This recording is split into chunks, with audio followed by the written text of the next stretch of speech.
ওয়াজিব কোরবানির গরু কিনতে গেছে, এক ওয়াক্ত নামাজ নেই, আজকেও দেখবেন অনেকে সালাত খবর নাই, গরু কিনে, শুধু গরু পছন্দ করে, গরু পছন্দ করতে করতে, ছাগল পছন্দ করতে করতে সালাতের কোনো কি নেই, খবর নাই।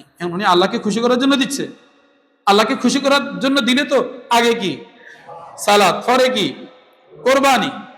এই জন্য সালাত বাদ দিয়ে যে গরু পছন্দ করে, তার কোরবানি আল্লাহর জন্য না মানুষকে দেখানোর জন্য, এটা মাথায় রাখবেন। গরু ক্রয় করতে গিয়া যাতে আপনার এক ওয়াক্ত সালাত কাজা না হয়, তবেই আপনার এই কাজ পরিচয় বহন করবে যে আপনি আল্লাহর সন্তুষ্টির জন্য কোরবানি করছেন।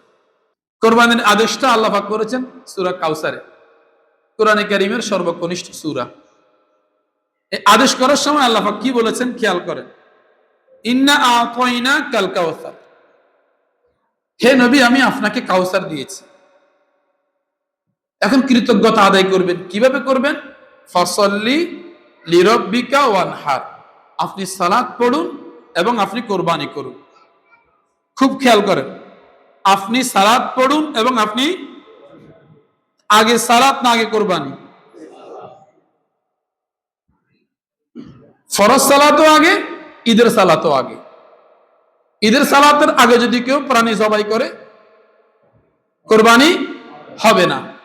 তো যে ফরজ সালাত পড়ে না তার কোরবানি হবে নি?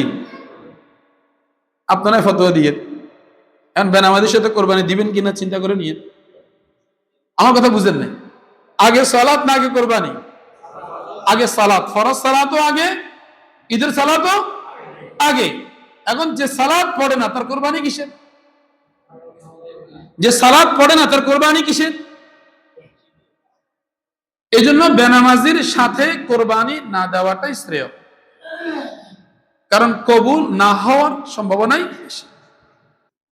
তাকবীরে তাশরিক, তাকবীরে তাশরিক শুরু হবে কখন থেকে? 9 তারিখ ফজরের পর থেকে। কতদিন পর্যন্ত? 13 তারিখ আসর পর্যন্ত, মানে 5 দিন। কোরবানি কয়দিন হয়? 3 দিন, 10, 11, 12, 3 দিন কোরবানি করা যায়।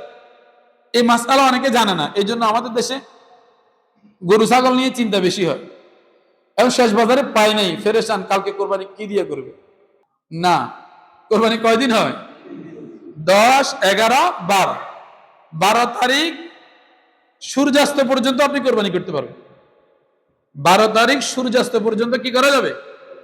কোরবানি করা যাবে। তাহলে তো ফেরেশানির দরকার কি? ফেরেশানি ভোগ করা যাবে না।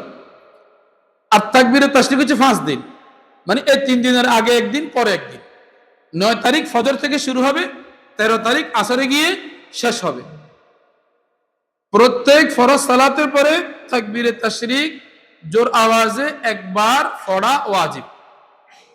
প্রত্যেক ফরজ সালাতের সালাম ফিরানোর পরে তাকবীরে তাশরিক জোর আওয়াজে একবার পড়া ওয়াজিব। মহিলারাও জোর আওয়াজে পড়বে, বাকি খেয়াল রাখবে পড়ার সময় আমার আওয়াজ যেন পরপুরুষের কানে না যায়, এতটুকু খেয়াল রাখলে হবে। তাকবীরে তাশরিক কি? আল্লাহু আকবার, আল্লাহু আকবার, লা ইলাহা ইল্লাল্লাহু আল্লাহু আকবার, আল্লাহু আকবার ওয়ালিল্লাহিল হামদ। আল্লাহ পাক এই মাসআলাগুলো আমাদেরকে বুঝা আমল করার তৌফিক দান করুন, আমিন।